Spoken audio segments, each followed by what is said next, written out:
생명 유지에 가장 중요한 장기들, 기능을 제대로 하지 못하기 때문에 당뇨가 걸리는 거예요. 당뇨인데 과일 먹어도 되나요? 너무 답답해요. 과일이 가지고 있는 천연 효소는 여러분들 약으로도 사서 먹을 수 없어요. 여름에는 먹고요. 가을에는 당뇨이신 분들 많이 드시고, 이제 비추천 드리는 과일 좀 나눠서 말씀드릴게요.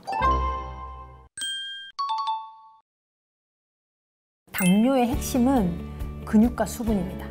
대부분 당뇨 환자분들이 절대적이지는 않겠습니다만 마른 비만이 되게 많아요. 근육량이 부족하신 분들 되게 많아요.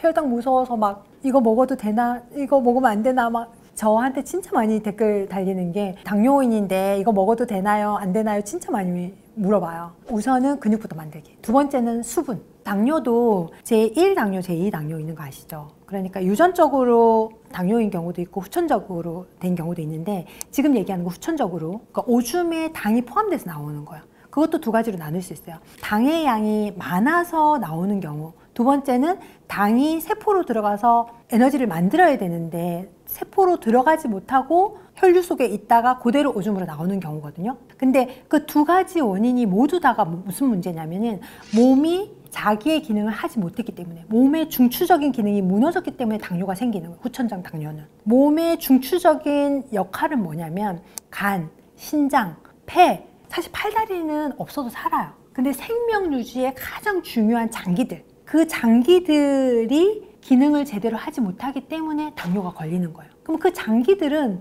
어떻게 해서 회복할 수 있느냐? 그게 수분이에요. 생명 유지에 있어 가장 중요한 부분에 수분을 보내고 가장 안전한 곳에 지방을 저장한다. 내 몸이 어느 한 곳이라도 무너져 있다, 아프다, 질병이 있는 것 같다라고 생각하면 여러분들 생명 유지에 필요한 장기들이 제 기능을 못하는 거라 생각하시면 돼요. 근데 그들에게 가장 필요한 건 수분이에요. 영양소보다 더 중요한 건 수분이에요. 체내 수분이 부족하면 우리 몸은 가져다가 써요. 왜냐면 살아야 되니까. 그래서 어디서 가져다 쓰냐면 피부, 모발, 호르몬, 관절 이렇게 갖다 써요. 그래서 갱년기는 우리 호르몬이 바뀌는 거잖아요. 요만큼의 양이 되는 호르몬이지만 그 호르몬이 관여하는 곳이 원체 많다 보니까 그게 딱 양이 줄어듦과 동시에 우리가 지진이 일어나는 것처럼 몸의 지각 변동이 일어난 거거든요. 그러니까 아픈 거 여기저기. 근데 그럴 때 어떤 증상이 가장 많이 나타나냐면 불면증, 피부 통증, 관절 통증, 모발 탈모, 감정 막 이런 것들 올라오거든요. 우리 몸의 체내에 수분이 부족했을 때 수분을 먼저 갖다 쓰는 곳들이에요. 수분을 채워주는 게 가장 중요해요. 당뇨도 똑같아요. 수분은 천연 수분이다. 과일, 야채. 언제 먹어야 된다? 공복에 먹어야 되고 오전에 먹어야 된다. 그거 꼭 챙기시면 돼요.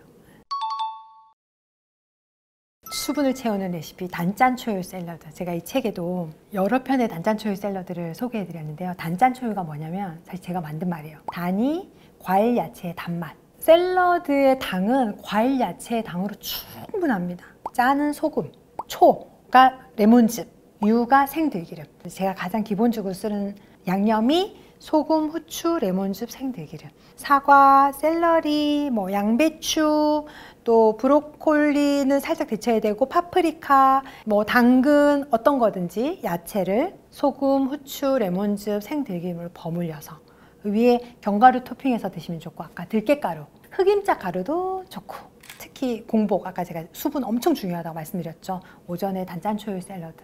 여기에 내가 조금 더 단백질 채우고 싶다, 든든하게 좀 먹고 싶다 하시면 버섯도 좋고 달걀, 두부, 김도 좋습니다. 든든하게 챙겨 드실 수 있어요. 당뇨 환자분들이 과일에 대해서 많이 걱정하시는데요. 추천드리는 과일이랑 이제 비추천 드리는 과일 좀 나눠서 말씀드릴게요. 사과나 참외 같은 경우는 복숭아, 이런 과일들은 당이 그렇게 높지 않기 때문에 드셔도 괜찮습니다. 그런데 파인애플, 바나나 이런 과일들은 비추천. 혈당이 너무 높기 때문에 겨울, 봄에는 사과, 여름에는 참외, 복숭아를 먹고요. 가을에는 당감 드레싱을 제가 올려드렸는데 엄청 맛있어요. 한번 꼭 드셔보세요. 당뇨인데 과일 먹어도 되나요? 이렇게 질문하시는 분들이 너무 답답해요. 또 당뇨인데 탄수화물 먹으면 안 되는데 고구마 먹어도 되나? 고구마가 화학적으로 탄수화물 구성이지만 탄수화물을 먹으면 당이 올라간다고 하는 문맥에서의 탄수화물과 다르죠, 여러분. 과일이 가지고 있는 천연 효소는 여러분들 약으로도 사서 먹을 수 없어요. 과일 꼭 드셔야 됩니다. 그 안에 들어있는 어마어마한 비타민, 미네랄, 천연 효소들은 약으로도 대체할 수 없는 엄청난 에너지들이에요. 꼭 챙겨 드세요. 아침 공복에 특히 위의 점막을 깨울 수 있는 거는 과일, 야채에 들어있는 효소밖에 없어요. 위 점막은 늘리면 쫙 늘어나거든요. 그러면 늘어난다는 건 뭐냐면 그 면적이 엄청 넓다는 거예요. 면적이 넓다는 거는 걔네들이 계속 세포잖아요. 위 점막 세포잖아요. 계속 생장하기 위해서는 효소가 어마어마하게 필요해요. 가장 살아있는 효소를 주는 거는 과일, 야채에 들어있는 효소입니다. 그들이 위를 복구해요. 과일을 식후에 먹는 분들이 계세요. 디저트로. 최악입니다. 우리가 일반적으로 식사를 하잖아요. 그러면 여러분들 드시는 밥, 나물, 고기, 물, 고춧가루, 양념들 엄청 있잖아요. 그거를 여러분들 음식 쓰레기 통에 한번 넣어보세요. 금방 상하죠. 거기에다가 과일을 넣어준다? 어떻게 되겠어요? 발효가 됩니다. 이꼴 부패가 된다고 말씀하시면 돼요. 당이 문제가 아니고 그거는 위를 완전 망가뜨리는 거예요. 그래서 반드시 과일, 야채는 공복에 오전에 드시는 게 가장 좋습니다. 또 그렇게 드시는 이유가 뭐냐면 우리가 예를 들어서 그 전날에 취침을 한 10시부터 했다. 그 다음날 아침에 7시에 일어났다. 그럼 적어도 9시간 정도 공복을 유지했잖아요. 위가 깨끗하게 되어 있을 거 아니에요. 위가 살기 위해서 재생을 하겠죠. 재생할 때 생명에 제일 필요한 게 수분. 말씀드렸죠. 위 점막은 늘어나면 이렇게 펼치잖아요. 엄청 커져요. 엄청 넓은 면적들이 재생을 하기 위해서는 엄청난 수분과 효소가 필요해요. 그거를 가지고 있는 게 과일하고 야채예요. 어떤 약으로도 사실 힘들어요. 내 몸에 근육을 좀 만들고 싶다. 사실 근육은 잘 안 생겨요. 진짜 근육 1g 만들기가 진짜 힘들거든요. 되게 부자인 할아버지가 계세요. 80대 노인 할아버지인데 나이 80 먹어보니까 가장 중요한 게 2가지가 있더래요. 근육과 현금이라 그랬대요. 50대 이상의 분들은 근육 1g이 돈으로 환산하면 1000만 원이래요. 여러분들 근육을 지금 갖고 있는 근육 사실 빠지거든요. 갖고 있는 근육을 만약에 1g만 소실돼도 1000만 원을 잃는 거예요. 그 1000만 원을 잃지 않는 방법은 근육에 도움이 되는 식재를 챙겨 드시는 건데 여러분 주변에 많습니다. 바로 버섯이에요. 아침 샐러드 할 때 구워서 드셔도 좋고 버섯을 구우실 때는 절대 오일을 넣지 않습니다. 버섯 자체에 채즙이 엄청 많아요. 반드시 빈 팬에 버섯만 넣고 조금만 시간을 기다리시면 충분히 촉촉하게 익어요. 절대 오일을 넣지 않는다. 맛있게 드시는 방법 하나만 알려드려도 돼요? 새송이 버섯을 손으로 찢어요. 빈 팬에. 그리고 익혀요. 그럼 아주 쫀득쫀득 고기처럼 맛있거든요. 소금간만 살짝. 근데 더 맛있게 먹는 방법은 견과류, 버섯과 생들기름, 소금간 조금 기호에 따라서 하고 견과류 토핑해서. 당뇨이신 분들 버섯 많이 드시고 근육 꼭 소실시키지 마시고 근육 잘 만드시고 근육 관리에도 도움이 됩니다. 수분을 지키는 7가지 방법을 제 책에도 제가 기록해 두었는데요. 사실은 지금 본인이 멈춰야 될 것들 있잖아요. 그거를 먼저 챙겨주시는 게 가장 중요해요. 우리 몸에 수분을 앗아가는 것들이 굉장히 많은데 딱 압축해서 7가지만 제가 정리해놨어요. 첫 번째가 육류, 특히 가공류. 육류는 우리가 단백질이라고 생각하지만 단백질은 단백질로 몸에서 흡수하는 게 아니에요. 완전 마지막 단계의 아미노산으로 다 분해한 다음에 몸이 흡수를 해요. 그러면 그 분해되는 과정의 에너지가 어마어마하게 들어가는데 그 에너지의 첫 번째가 수분을 필요로 해요. 그래서 체내 수분을 엄청 많이 써요. 여러분 삼겹살 먹고 나면 다음날 아침에 좋은 똥 싸요? 설사해요? 무조건 설사하죠. 우리 몸에 필요하지 않다고 생각하는 걸 쓸어낼 때 설사를 내보내요. 그래서 설사를 하는 거예요. 두 번째는 이제 알코올이죠. 어떤 남자분이 연세 되신 분이 저 오늘 아침에 2리터 물 마셨어요. 한 번에 2리터를 들이키셨대요. 그래서 제가 뭐라 그랬냐면 어제 술 드셨죠? 알코올이 알코올을 분해하기 위해서 엄청난 수분을 써요.